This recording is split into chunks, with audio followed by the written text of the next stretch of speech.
Well, gosh, it is going to be hot today, so we want to get right over to meteorologist Thomas Patrick to talk about today's forecast. And Thomas, people may want to buy a fan on Amazon Prime Day because it is going to be toasty. Gosh, yeah, that's right. It is Prime Day. Thanks for reminding me about that, Tim. I've got a couple electronics that I've been meaning to get my hands on, but that's neither here or there. Weather-wise, it is going to be quite hot. You know those fans like that can do like the little water and like spritz it on your face?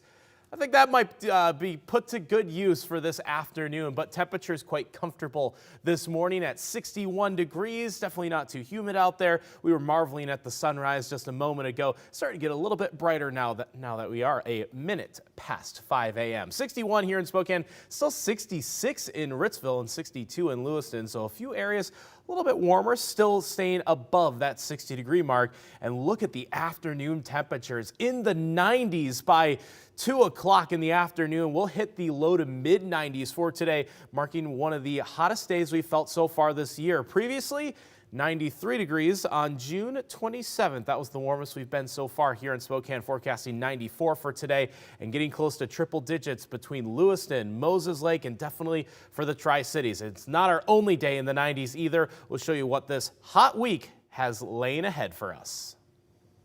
New overnight, the Spokane City Council passed 2 resolutions asking Mayor Nadine Woodward to move a new police precinct out of the former East Central Library. Several council members believe the space could be better utilized. KREM 2's Malia Kamal joining us now live this morning with more on what they are proposing. Good morning, Malia. Tell us about it.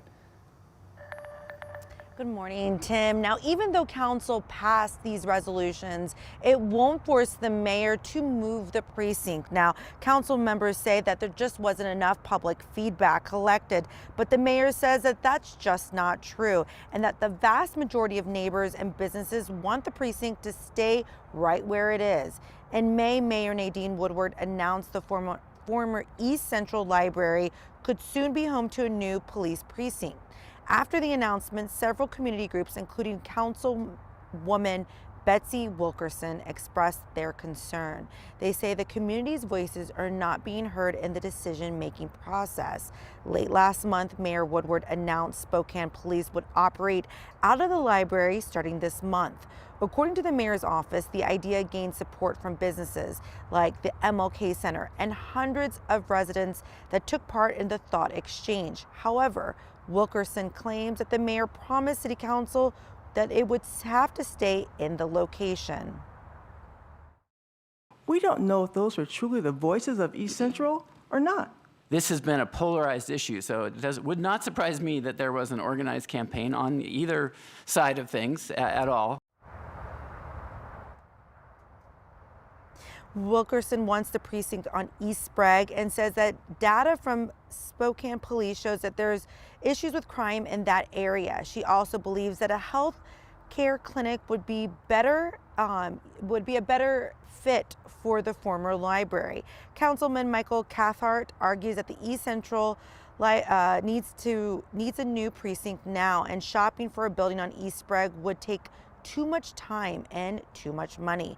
Now, the resolutions council members pass are non-binding, meaning that the mayor will not be forced to change the location unless an emergency ordinance is passed next week.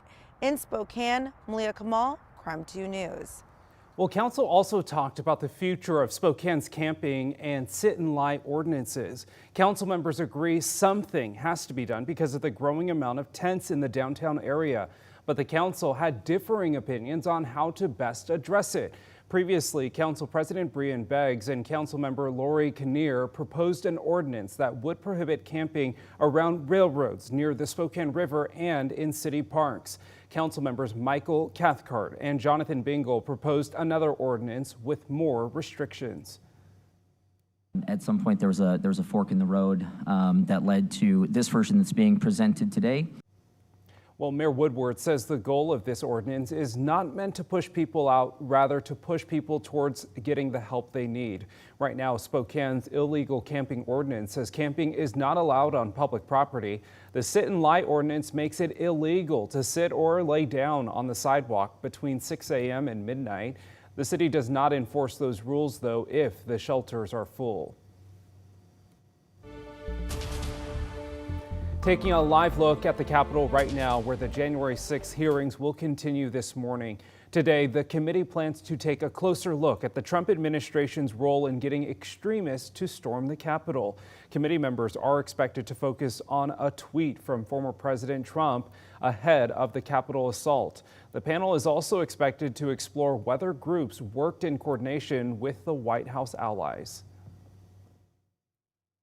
The president's tweet in the wee hours of December 19th activated the groups and how the members of Congress amplified that tweet. Well, in the meantime, a hearing is scheduled for prime time on Thursday. It has been postponed until next week. Former White House advisor Steve Bannon says he is now willing to testify and would prefer to do so publicly. Bannon is facing contempt of Congress charges for misleading the committee and is expected to face trial next week.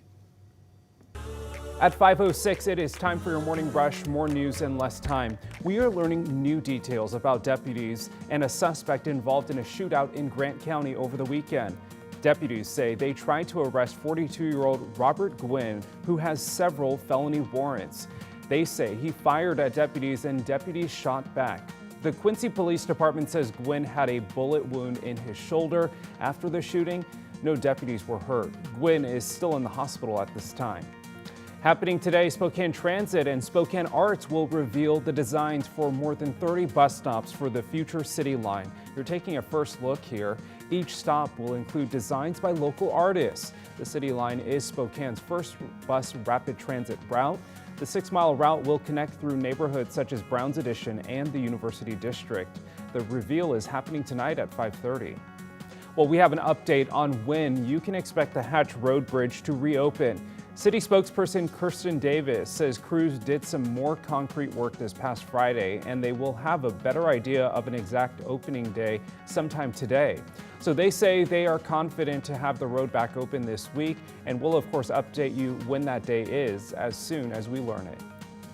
Starting this Saturday, it will be easier for people going through a difficult time to talk to someone and get help. All they have to do is dial the number 988. So this 3-digit number expands the suicide prevention lifeline in Washington and across the country. Last year, Governor Jay Inslee allocated $95 million to help develop the program. The existing number will also still work for callers hoping to contact the lifeline, and that number there is at the bottom of your screen. And that's a look at your morning rush. Taking a look now around the Northwest this morning, a new forensic program is helping Washington State solve more cold cases. Attorney General Bob Ferguson says 2 men will be held responsible for their crimes because of the program. Agencies hire forensic genetic genealogists who can dig deeper into public DNA databases. But the process is expensive. It can cost more than $5,000 per case, which is often too expensive for smaller agencies. That's where state and federal grants come in to help. It's a gamble. If it doesn't pay out, then we lost that $5,000, $8,000. And that's critical to a budget, for a police force when we actually use the last $1,000 of our budget. So we probably wouldn't have done it. Recently, the database helped solve a string of sexual assaults in Pullman in the early 2000s. Right now, more than 24 agencies are using the grant, which the Attorney General is hopeful will solve more cold cases. Another county in Washington is reporting a new case of the monkeypox virus. Snohomish joins Pierce and King counties with a confirmed case. Washington has seen at least 20 cases of the virus so far. It is transmitted through physical contact. Those who contract the virus usually see flu-like symptoms that begin to show up after a few weeks, along with a rash and blisters. Health officials say right now there is no reason to panic. Most people, this is a mild illness. It sorts itself out after a couple of weeks. So again, something that people should be aware of, but not overly concerned for the general public. The risk is low. The CDC allotted enough monkeypox vaccines for nearly 400 people in Washington. About 270 people have already received doses. And a lab at the University of Washington is one of just a few in the entire country testing right now for the monkeypox virus. The honest truth is we just need to be able to provide testing on many specimen types for whoever wants testing, and we'll start from there. Help our public health colleagues find cases. All of our results go straight to public health, and help physicians and individuals who are concerned obtain testing. If healthcare providers suspect a patient has the virus, they can order testing through the Department of Laboratory Medicine. The tests are sent to UW, where the virology lab says it is able to return test results in 1 to 2 days.